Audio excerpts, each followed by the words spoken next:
Hi, I'm Devin with Varner Equipment in Delta, Colorado. Today we're going to cut one of the import drive lines. This is a Bondioli Driveline. We had an instance come up here.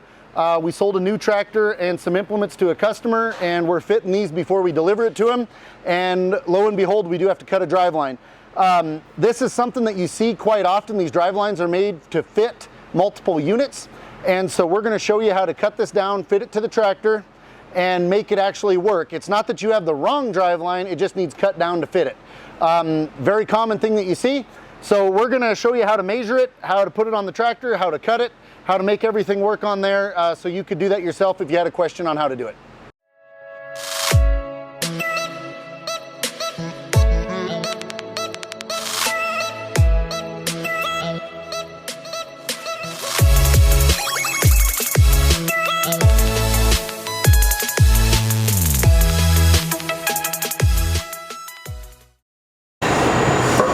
All right, so we did a domestic driveline, and now we're gonna look at doing a import driveline. So this is back to the Bondioli style, which kind of looks like a bell. We're gonna show you how to cut one of these. This is one that comes up all the time on what are we supposed to do with it, how are we supposed to do it, what do we need to do, what tools do we need to do on it. So we're gonna go ahead and actually cut one for a machine. This is one that we just sold that we're setting up for a customer right now, and it does need to be cut. So what the problem that everybody faces is they buy a piece of machinery from us, from anybody else, they get it home, and when they get the driveline won't fit in between the hole. It's too long. You can't get it on there without essentially unhooking the implement, pushing it away from the tractor, hooking up the driveline first, but then sometimes you can't even get your pins hooked up. And what you run the risk of if you do that, there are guys that hook stuff up that way, you run the risk of that driveline bottoming out, and when that driveline bottoms out, you'll end up breaking crosses, breaking yokes, gearboxes, pushing through the back of the tractor. There's several different things you can run into whenever you do that. So we're gonna show you how you cut one of these down, and you have to measure it to fit your particular tractor. We're gonna show you how to measure it, how to cut it down, and what you're gonna end up having. And I'm also gonna show you what it actually looks like down in here whenever we do that, so that you can figure out yourself if you do in fact have to cut the driveline itself. So I'm gonna hook this up so you can see it, and then we'll go about how you go to cut it. So we removed this guard that's off of the PTO right now. We removed it so we can get in here and we can show you what you're getting into. We also have the top link off so that there's room down in here to work. And this is what you're gonna find. If you go and you hook up your two lift links to the baler, you got them all hooked up, but you grab your PTO shaft and you put it up here, you're way too long. There's no way of you ever getting that hooked up and being able to hook that up and your lift links the way it is. It just, there's not enough room here to do it. And so we get the question a lot of times, well, I got the wrong driveline, I need to get a different driveline. These drivelines are made universal, so this can fit to multiple different tractors, and it will fit a bigger tractor or a smaller tractor and anywhere in between. And so that's why these are built to cut. It's made to be cut down to fit your individual tractor. So how you're gonna start off with doing that, slide these apart. You're gonna get two different halves. You're gonna go ahead and hook the one side up to the baler, hook the other side up to the tractor, and go ahead and lock those in. And what we're looking at then, you're gonna take a tape measure, and we're gonna put these two shafts right up beside each other, like so. When you do this, this will give you two very good spots to measure off of. You got this ring, and you got that ring. And so if we take that and we measure this, you're right at 7 inches. You might be 7 1/8, but you're right at 7 inches of gap in between those two shafts. So what we're looking at whenever we do this, we are wanting to have roughly 6 inches of overlap of the shaft, so between your male and your female, so that you have enough of the overlap so that it doesn't want to try to round out the shaft, but we don't want to have so much overlap that they bottom out. So when you just seen right here, this is probably an exception to most rules. This driveline is going to be tiny by the time we cut it down and make it fit in here. And there's other ones that you'll truly get your full 6 inches of overlap. By the time you find the middle and you cut it down, you're going to have enough room to move back and forth. This one here, we are not going to be able to get a full 6 inches of overlap on it, because we're still going to be too long with 6 inches of overlap to get that to fit. With 7 inches in there, we're going to have to be able to slide at least, we need to be able to slide on here at least 2.5 inches to be able to get it on and off of the shaft.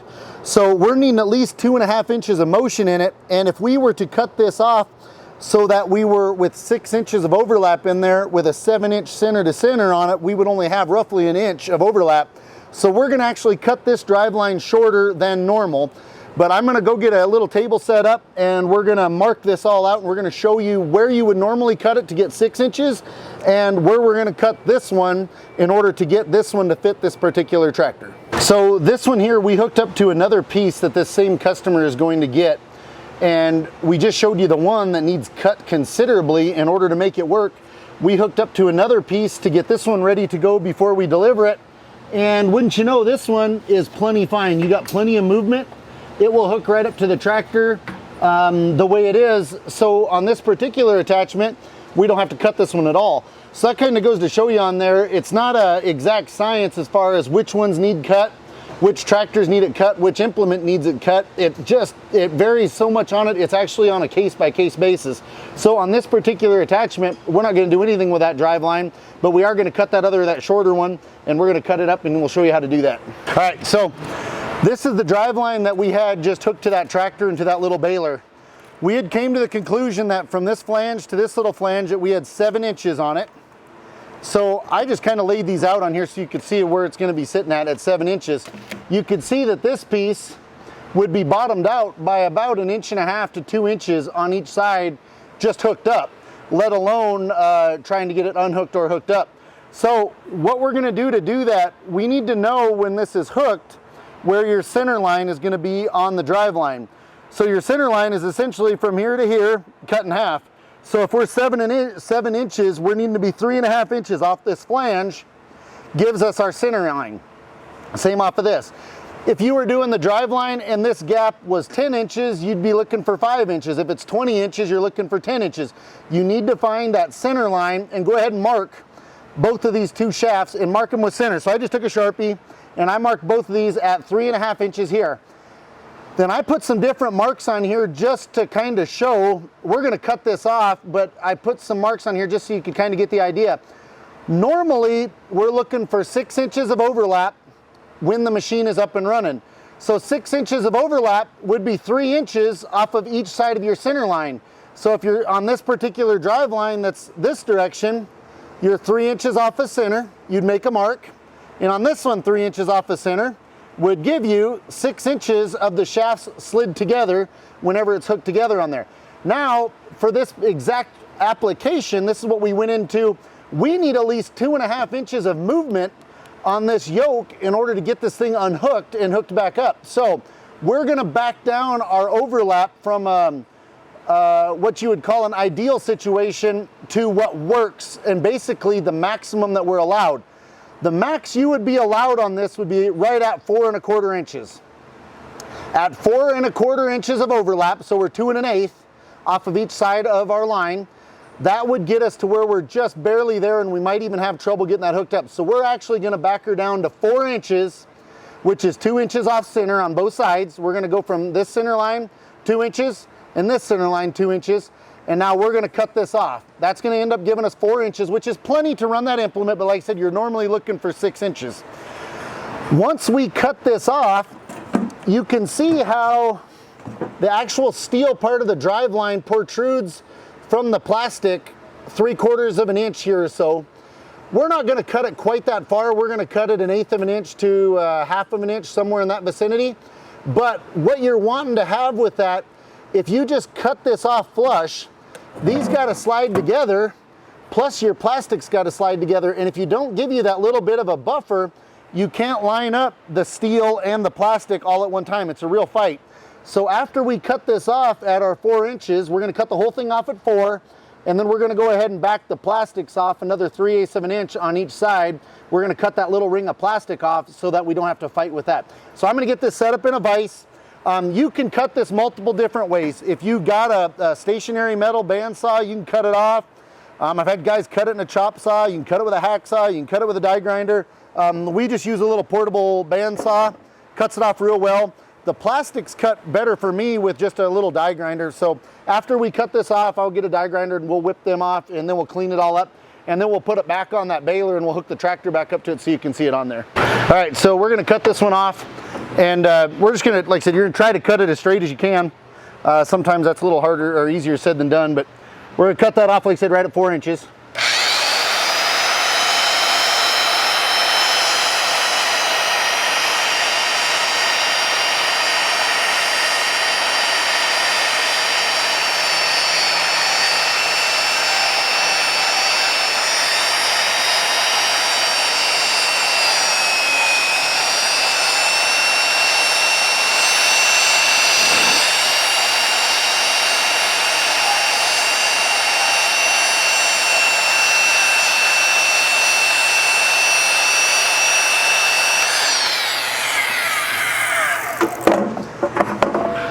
So that's one half of it. We're just gonna move that one out of the way. We'll grab the other one here. Man, that's hard to get at it there.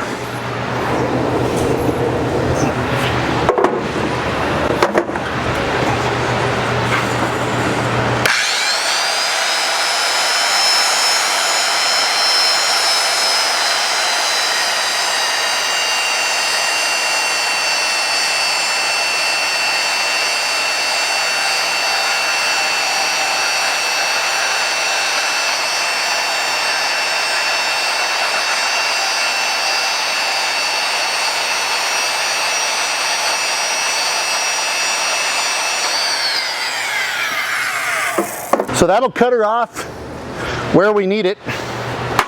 Now you got to clean up these ends a little bit. Plus, remember what I said about that? We need to have that flange cut back just a little bit. So what works the best to do that is if you just take a die grinder, cut this little bit of plastic off, and then once that plastic's off there, that'll give you that little bit of a groove that you need. So these work really well. Just cut this off.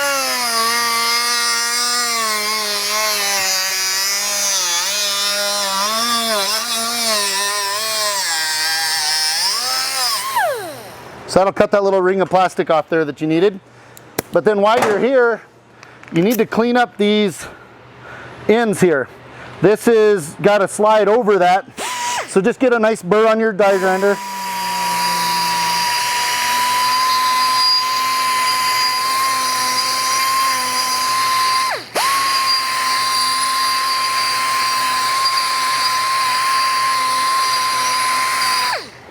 Clean that up a little bit. Grab your other one. We're going to cut that edge off.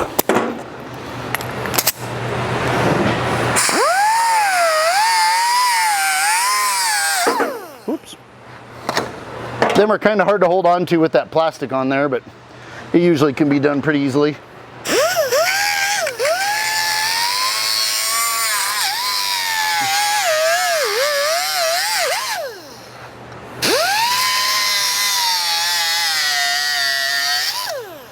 So I said, get that all cut off of there.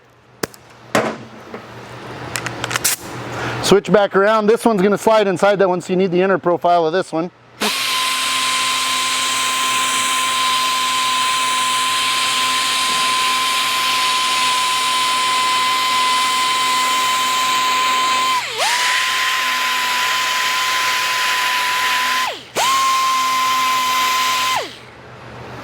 You just don't want that to have any sharp edges or anything on it.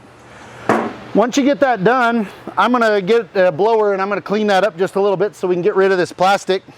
And then we're gonna slide this back together. We're gonna get this hooked back up to the tractor, and then we'll show you how this fits on there after we did that. So I cleaned them up. You see me clean them up with die grinder, but then I took a air gun and just kind of blew the junk out of there. Remember with Bondioli has one flat side and two rounded sides, so they only go together one direction. But when you get done, you should be able to start your metal, then your plastic goes in, and your driveline slides together. So this is what it ended up being changed from the factory driveline that comes with it to the little one that we cut. So if you look, that's how much we cut off of there, off of each end of that. So, and those fit together obviously. but that is not out of the normal to do that. This one is a little bit strange on that it is so short. Not all of them are really this short. A lot of them you're going to be cutting a foot out of them and they're still this long. But for this particular application, this is what you needed. We're going to take that over to the tractor, and then I'm going to show you that if it hooks up to there and goes on there and all that, and then we'll kind of finish it up. All right, so we got this, like I said, we slid this back together. We got the tractor hooked back up here. We're going to hook it up to this, and now you can see if what we did with it what we're supposed to do. So this is just an 1 3/8 spline on both ends. So you should be able to hook up the implement end, click it on. Now we're looking for our gap here, and if you look, we're about 1/8 of an inch from the end of the shaft, which is, you can't get it any closer than that, or else you're having to try to bend the yoke to get on there, but you need it right there. And then now you should be able to turn your shaft, and it'll go right on. Well, maybe here if I can push the button down. I got grease on my fingers. So that locks it on. We still have our overlap. So you can still see where my center line is here. And we were 2 inches off that. So that other shaft is clean up into here. And our other shaft is clean up into here. So you can look, we still got 4 inches of overlap, even though it looks like we cut a tremendous amount of stock out of that driveline. But we've had this particular implement before and we've done this. And it is one of the harder ones that we have to do this, but this is at the lowest point the driveline will go. So it is not going to slide apart anymore right here. And then as you raise it up, it is going to collapse a little bit as the driveline comes level. When you go all the way back up again, it's going to pull apart about another inch. So when you get all the way up, you're only going to have 2 or 3 inches overlap, but you still have overlap. It's not going to fall apart or do anything like that. So this is on one of the little Bondioli shafts. If you need to cut one of them, I hope this helps you with that. It's not a hard process. It doesn't take you too much to do, but it is something that's going to need done on almost all these shafts on a lot of the little tractors. My name is Devin Varner from Varner Equipment in Delta, Colorado. Our phone number here is 970-874-0612. You can call us, you can email us, whatever you'd like to do. We'd be glad to help you if you got any questions. Thanks. Videos like this.